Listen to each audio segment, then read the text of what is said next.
다 같이 사도신경 하심으로 새벽 예배를 시작하겠습니다. 나는 전능하신 아버지 하나님 천지의 창조주를 믿습니다. 나는 그의 유일하신 아들 우리 주 예수 그리스도를 믿습니다. 그는 성령으로 잉태되어 동정녀 마리아에게서 나시고 본디오 빌라도에게 고난을 받아 십자가에 못 박혀 죽으시고 장사된 지 사흘 만에 죽은 자 가운데서 다시 살아나셨으며 하늘에 오르시어 전능하신 아버지 하나님 우편에 앉아 계시다가 거기로부터 살아있는 자와 죽은 자를 심판하러 오십니다. 나는 성령을 믿으며 거룩한 공교회와 성도의 교제와 죄를 용서받는 것과 몸의 부활과 영생을 믿습니다. 아멘. 다 함께 찬송가 259장 찬송하시겠습니다. 259장 예수 십자가의 흘린 피로써 259장입니다.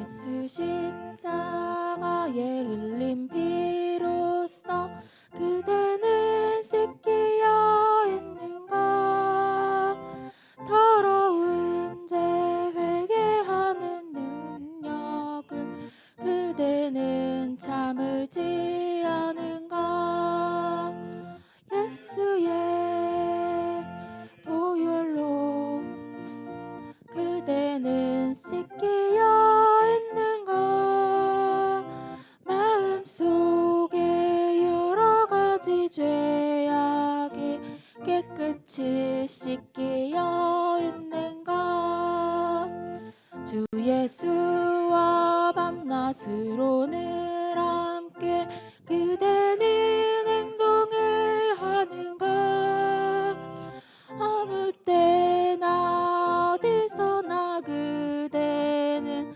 십자가 붙들고 있는가 예수의 보혈로 그대는 씻기어 있는가 마음속에 여러 가지 죄악이 깨끗이 씻기어 있는가 주님 예수 다시 올 때 그대는 영접할 회복이 있는가 그대 몸은 거룩한 곳 천국에 들어갈 준비가 됐는가 예수의 보혈로 그대는 씻기어 있는가 마음속에 여러 가지 죄악이 깨끗이 씻기어 있는가 모든 죄에 더러워진 예복을 주 앞에 지금 다 벗어서 샘물같이 솟아나는 보혈로 눈보다 더 이게 씻으라 예수의 보혈로 그대는 씻기어 있는가 마음속에 여러 가지 죄악이 깨끗이 씻기어 있는가 아멘. 다 같이 오늘 볼 말씀은 마가복음 2장 21절에서 22절입니다. 마가복음 2장 21절 22절 말씀 제가 가진 성경책으로 신약 56페이지입니다. 마가복음 마태 다음에 있습니다. 마태 마가니까 마가복음 2장 21절 22절 다 같이 찾으시면 합독하겠습니다.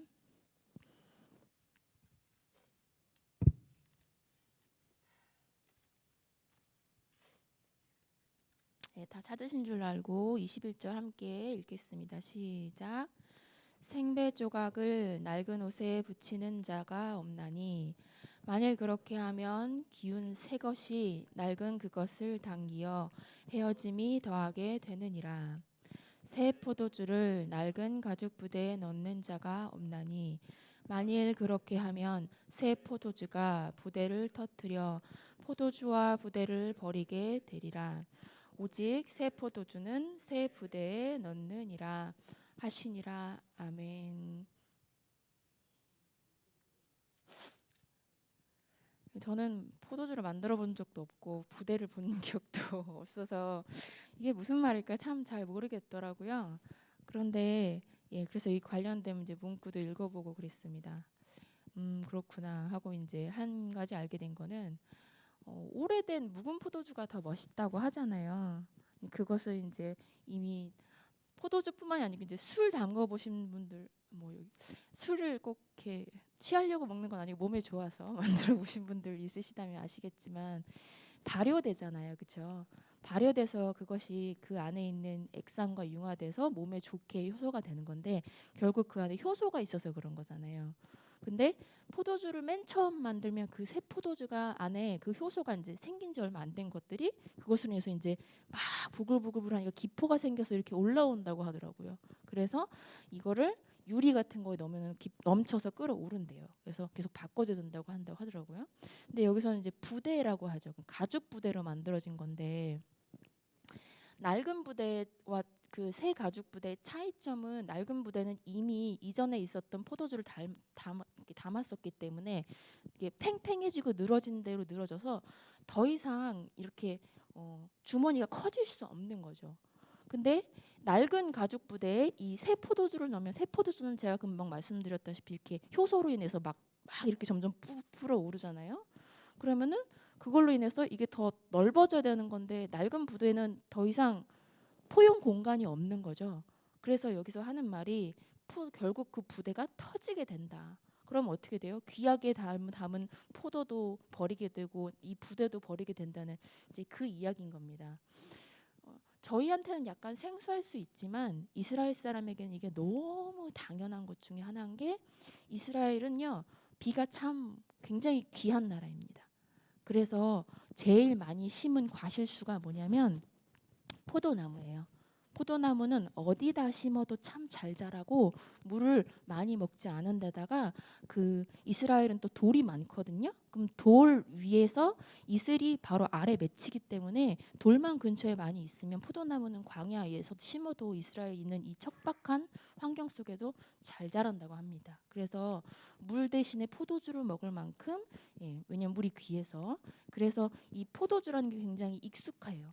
그러니까 포도주를 부대에다 담아가지고 다니는 환경이 너무나도 익숙한 거니까 이렇게 말하면은 무슨 말인지 금방 알아듣는 거죠. 그래서 예수님께서 하신 비유는요, 이 듣는 청자, 이스라엘 사람들이 너무나도 아니면 이 시대 때 이 사람들이 너무나도 익숙한 모든 환경 가운데서 이야기를 했다고 생각하시면 됩니다.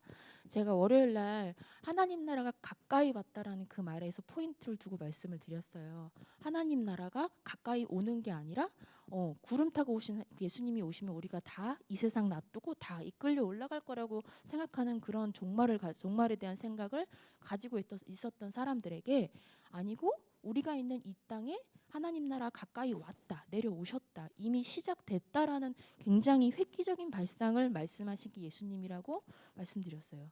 그렇죠? 그러면 그래서 하나님 나라 가까이 왔으니까 회개해라. 그리고 복음을 믿어라. 이렇게 전하신 게 예수님 말씀이에요. 그러면 하나님 나라가 어떤 나라인지에 대해서는 왜 설명을 안 해주셨을까? 그냥 벌써 하나님 나라가 왔다 이러면은 이 사람들은 뭐라고 생각하냐면 제가 말씀드렸죠. 되게 여러 가지 교파, 지금으로 말하면 교파인데 사두개인파가 있고 그리고 바리새인파가 있고 그리고 열심당원이 있고 또 헤롯을 믿는 헤롯당원이 있고 SNF파가 있고 이렇게라고 월요일 날 말씀드렸어요. 또 설명 드려야 되나요? 설명드리면 길어지는데 그래서 이렇게 아무튼 율법을 매우 중시했었던 제사장 레위파랑 그거랑 상관없이 그냥 당장 우리가 지금 로마에 의해서 핍박당하고 있으니까 로마를 무찔러서 하나님 나라인 우리나라 예루살렘 이스라엘을 회복하자라고 열심히 싸운 파들이랑 나 이런 거 다 상관없으니 그냥 우리끼리 열심히 경건하게 살래라고 말한 에세네파랑 이렇게 구분돼서 있었어요.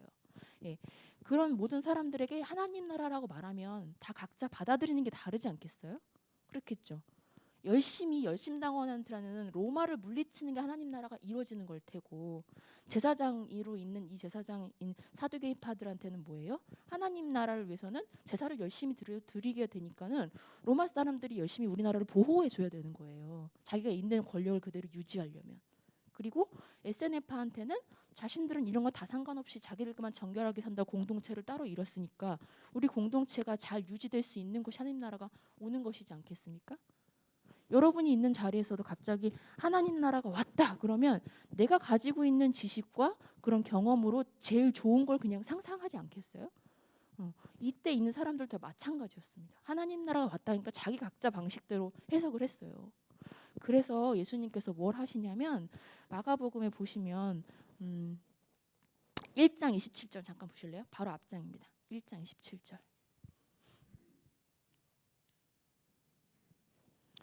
네, 한번 읽어볼게요. 다 놀라 서로 시작. 다 놀라 서로 물어 이르되 이는 어찌 미냐 권위 있는 새 교훈이로다.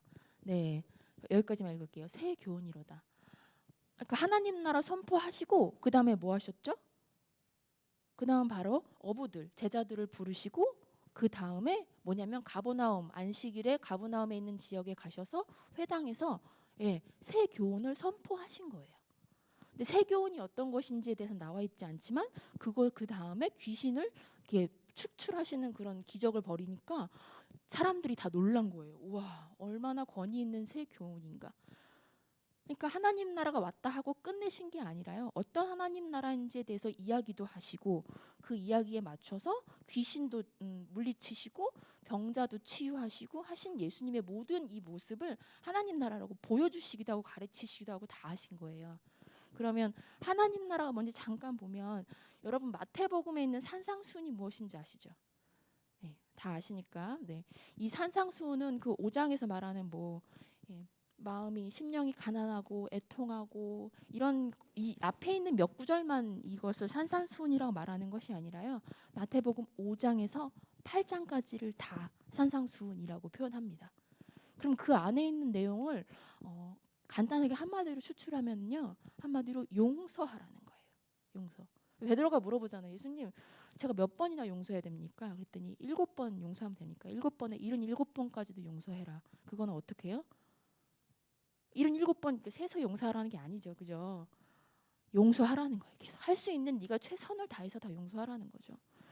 그 예수님의 그 산상수훈에서는 용서 얘기가 굉장히 많이 나와요. 왜냐하면 네가 오른뺨을 맞았어. 그럼 뭐라고 나옵니까? 왼뺨도 주라 그러잖아요. 그렇죠? 그리고 어떤 사람이 네 겉옷을 뺏어갔어. 그럼 뭐라고 하셨어요? 네 속옷까지 주라고 하시죠. 그리고 또 오리를 가자고 했으면 어떡하라고 그래요? 심리도 가자고 하잖아요. 이게 무슨 뜻이냐면 그 사람이 자기 기준으로 뭔가 자기가 원하는 걸 어떤 걸 했을 때 폭력을 했을 때 보복하라? 복수하라? 아니죠. 용서하라는 거예요. 왼밤 되는 거는 용서하는 거예요. 이런 방식으로 용서하라는 거죠. 넌 나 오른뺨 때려서 너도 오른뺨 때 하고 때리라는 방식으로 복수하라는 게 아니고 용서하라는 거죠. 하나님 나라는 용서에 있다는 말씀을 하고 싶어서 굉장히 여러 방식으로 얘기를 해요. 결국에는 그래서 주기도문에도 나오잖아요, 여러분. 우리가 매번 외우는 주기도문에 나오는 얘기가 뭡니까? 우리에게 잘못한 사람을 용서하여 준 것 같이. 그죠? 이게 주기도문에 있어요. 근데 이 주기도문이 어디 있습니까? 산상수훈 중간에 있어요. 6장에 있어요. 마태복음 6장에. 왜 거기 있을까요? 그게 하나님 나라라는 거예요. 그래서 하나님 나라에 대해서 기도도 하신 겁니다. 우리 죄를 용서해 주세요. 우리에게 잘못한 사람을 용서해 주고 그리고 우리 죄도 용서해 달라는 거죠. 하나님 나라는 다른 사람들이 나에게 행했던 폭력, 나에게 강요했던 그런 모든 것들을 하나님 제가 용서할 수 있게 해달라고 하는 나라가 하나님 나라라는 것을 산상수훈에서 말씀하고 있습니다. 그럼 제가 왜 새 포도주 새 부대 얘기하다가 하나님 나라로 넘어갔을까요? 예, 여기서 말하는 하나님 나라 그리고 이 새 포도주 새 부대는 하나님께서 이 금방 제가 말씀드린 사두개인파, 제사장들로 이루어진 사두개파, 바리새인파, 그리고 열심당원, SNF파, 이 모든 사람들로 이루어진 이스라엘 이 사람들에게 너희들이 지금까지 가지고 있었던 하나님께서 주셨던 그런 모세에 주셨던 율법만이, 그리고 아니면 장로들이 다 유전돼서 가지고 왔었던 그 600 몇 개가 되는 그런 것만이 새 교훈, 그런 하나님 나라를 기준으로 하는 것이 아니라 예수님께서 지금 주신 결국 용서라는 것을 포함해서 다 하나님 나라라는 새 교훈을 주신 거거든요. 예, 그 새 교훈이 어떤 것인지에 대해서 산상수훈에서 가르치시기도 하고, 병자들을 고치시면서 보여주시고, 귀신을 쫓아내시면서 보여주시고, 삶으로서 제자들을 불러서 같이 살면서 몸으로 보여주시기도 한 그것이 하나님 나라다라고 말씀하신 거예요. 그러니 예수님의 그 온 생애를 저희가 다 알아야 뭐가 하나님 나라인지 잘 알 수 있겠죠. 여러분 마가복음 보실 때, 제가 지난주에 마가복음 이렇게 복음서 보시면서 바울이 전한 그 서신서도 같이 봐야 된다고 했는데, 또 뭘 같이 봐야 되냐면 마가복음도 보시면서 마태복음과 누가복음도 이렇게 펼쳐서 또 보셔야 돼요. 뭐 이렇게 하나 보는 것도 힘든데 동시에 여러 개를, 그렇죠. 근데 여러분들 지난 그 반년 동안에 열심히 일독 많이, 여기 대부분 하신 것 같은데 일독하셨잖아요, 그렇죠? 이제 일독했으니 똑같은 거 패턴으로 읽기보다는 보면서 펼쳐면서 참 재밌습니다. 분명히 똑같은 본문인 것 같은데 조금 더 다르게 얘기했고, 더 디테일하게 이야기도 하고, 다른 시각으로 보기도 하는 이게, 여기는 되게 짧게 얘기했는데 여기는 되게 펼쳐서 얘기했구나 하는 걸 보고 나면은 그렇구나 하고 더 이해가 훨씬 깊게 되세요. 그럼 재미가 있어요. 지금 하나님 나라라고 말씀하시고 세교훈이라고 말씀하시고 이렇게 되게 마가복음이 짧게 이야기돼 있지만, 제가 마가복음이 이렇게 짧은 이유는 마가복음을 받는 이 수신자, 이걸 읽는 독자들이 이때 당시에 로마 있는 로마 교회 사람들과 로마 사람들이었기 때문에, 이 사람들은 굉장히 성질이 급하고 그렇기 때문에 짧게 있었던 사건들을 많이 나열을 해놨다는 이야기를 제가 말씀을 드렸어요. 그러니 이것을 유대 사람들이 볼 수 있게 길게 펼쳐놓은 이야기가 바로 마태복음이고요. 그리고 이방 사람들도 다 볼 수 있게 해놓은 것이 누가복음이고요. 요한복음은 온 세상 사람들에 대해서 펼쳤다고 생각하면 됩니다. 그럼 독자가 누군지 아니까 그걸 좀 생각하고 보시면 좀 달라져요. 그래서 마태복음이 유대 사람들을 대상으로 했기 때문에 이렇게 앞에 족보가 많은 거예요. 우리는 이러한 사람이다. 이런 얘기를 해야 이스라엘 사람들은 좀 듣는 거예요. 그냥 안 들어요. 그냥 권위가 없게 얘기하면 잘 안 듣는데, 우리는 누구로부터 이렇게 태어난 이런 굉장히 대단한 족속이다. 그럼 우리 이야기 하는구나 하고 듣기 시작하는 사람들이 이스라엘 사람들이기 때문에, 그래서 앞에 족보 이야기가 많은 겁니다. 초반에 족보 이야기 때문에 저도 성경책 볼 때 힘들었어요. 졸았거든요. 마태복음의 이 족보 이야기를 넘어가지 못하고 맨날 졸았는데, 네. 아무튼 같이 펼쳐놓고 보면 좋습니다. 그래서 제가 산상수훈에 있는 그 이야기들을 잘 읽어보시고, 이것이 하나님 나라다라고 말씀하시는 새 교훈에 예수님께서 하신 그 말씀이 바로 하나님께서 주신 모세 오경 율법과 같은 권위 있는 이야기라고 보시면 됩니다. 그래서 하나님 나라 가까이 왔다라는 그 내용이 이제 산상수훈에 있는 거죠. 그러면은 새 포도주가 준비된 거잖아요. 이게 새 포도주인 거죠. 하나님께서 이전에 있었던 묵은 포도주라고 말씀하신 하나님 나라의 율법에다가 예수님께서 재해석을 하셔서 용서라는 것을, 하나님을 사랑하고 내 이웃을 내 몸과 같이 사랑하려면 용서해야 되는 거예요. 용서 안 하고 사랑 못 하죠. 나 자신도 용서해야 내가 나를 사랑할 수 있는데, 그렇지 않겠어요? 한마디로 줄여서 용서라고 말씀하신 거예요. 그러면 새 부대는 누굽니까? 새 부대는 우리를 얘기하는 거겠죠. 우리가 준비되어야 돼요. 근데 새 부대처럼 돼야 돼요.